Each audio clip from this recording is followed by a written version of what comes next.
Hello friends, welcome to Technique. This is Nirmal here, and in this video we're going to do a detailed review of the Redmi Note 7 Pro after almost 1.5 months of usage.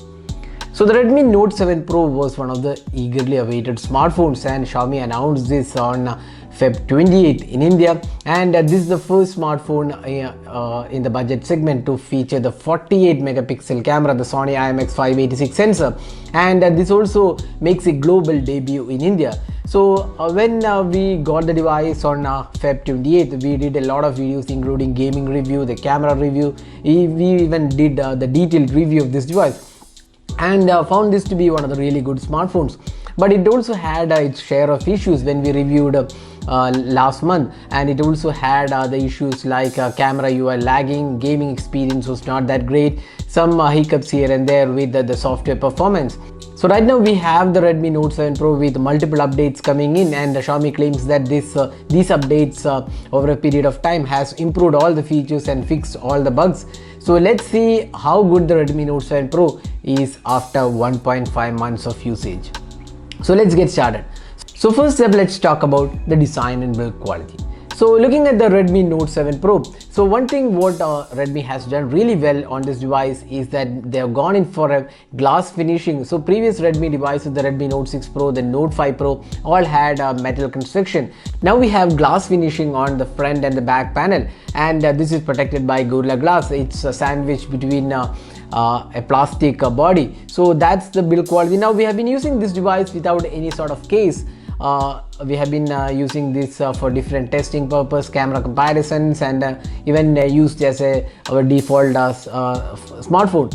So after 1.5 months of usage, we haven't seen any sort of scratches on this device. So it is definitely good in terms of the build quality. You can see that the glass has taken up all the smaller issues generally we get on the device, like smaller scratches when you use inside the pocket, scratches with the keys, when you're keeping the device inside the bag, and stuff like that. So it has been able to take care of all the scratches. The Gorilla Glass 5 has been able to take care of all the scratches. So it is a pretty well built phone, and Xiaomi claims that this will be able to take smaller drops. So we didn't have any drop from any place with this device, but then Xiaomi claims that this can take up smaller drops. That's something which is pretty good. So the build quality is definitely good, and look wise it's quite a good looking smartphone, although there is a small projection for the camera unit, but it's still a well built phone. It's pretty compact as well. One thing which Xiaomi could have done better is that the back panel is flat. Maybe they could have gone with a slightly curved back panel, which gives a good feel altogether. But even this also gives it a great feel altogether. So Xiaomi Redmi Note 7 Pro is definitely a great device in terms of the design and build quality, and it really feels premium for the price segment it is being offered. So that's the design and build quality.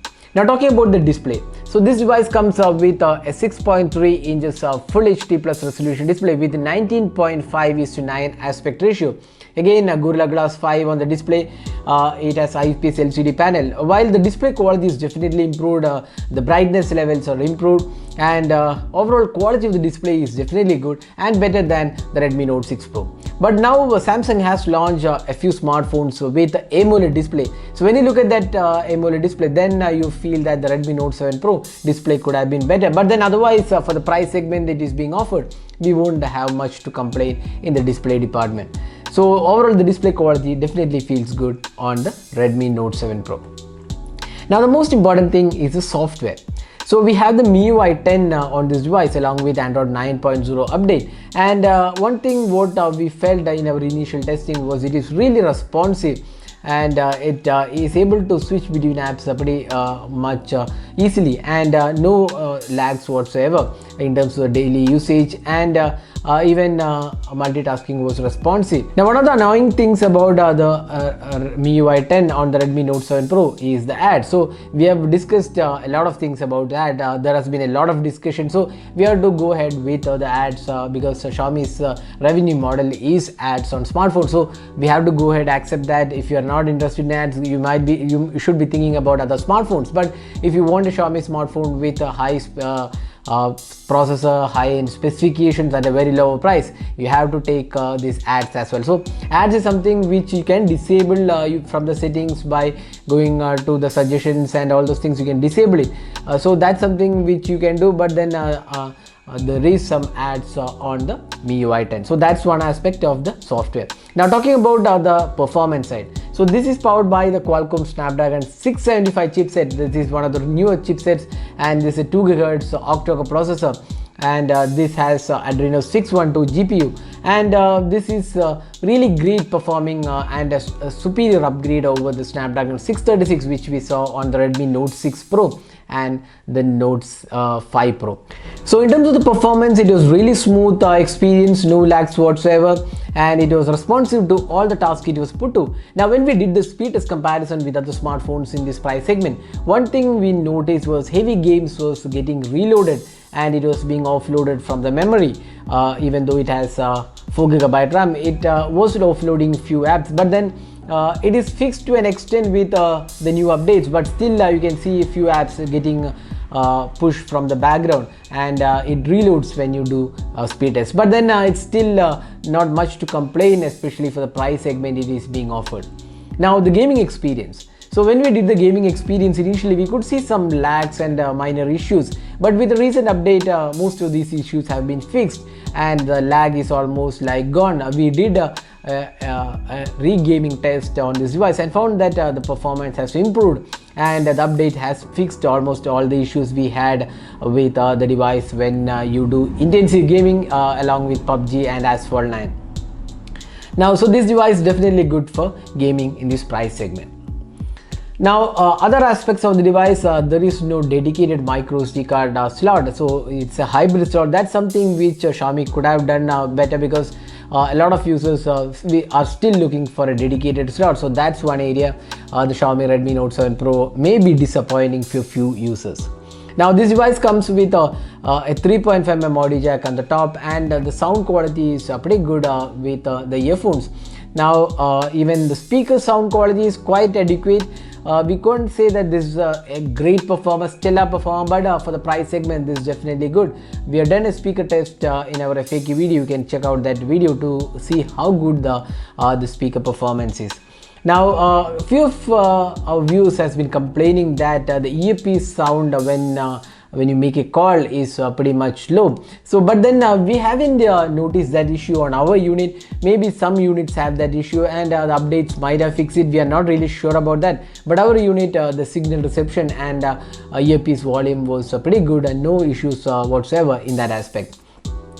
Now the device comes with the P2i coating. That's a splash resistant coating. That's something which is pretty good. So even smaller splashes of water when you're using in rain will not cause any issues to the device.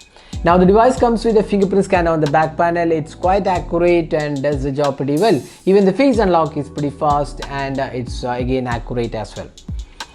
Now moving on to the most important aspect, the cameras.